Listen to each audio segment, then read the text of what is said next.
La future maman va bien? Je ne peux rien te donner contre le rhume, mais... Je ne suis pas du tout enrhumée. Qu'est-ce que t'as? T'as mal au dos, c'est ça?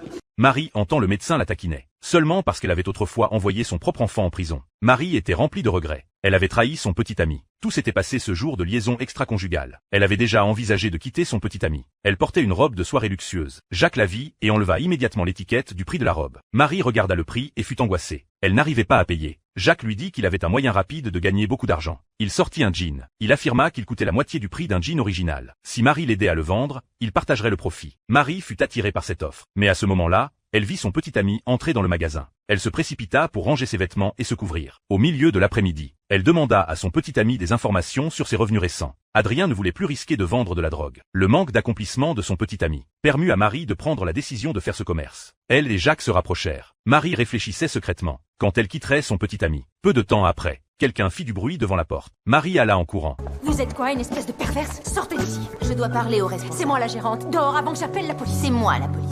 Et vous êtes en état d'arrestation pour trafic de contrefaçon. Elle voulut expliquer à la police. Des bracelets de police froids furent attachés à ses poignets. Ils brisèrent toutes ses espérances. Elle vit Jacques partir sans se retourner. Marie était remplie de remords. Après son emprisonnement, elle essaya de contacter son petit ami, Adrien. Adrien la méprisait pour son désir de l'argent. Il lui ordonna de ne plus jamais le contacter. Je peux pas faire ça. S'il te plaît, ne m'appelle plus. Yadriel, attends. Je suis enceinte. Je vais être papa.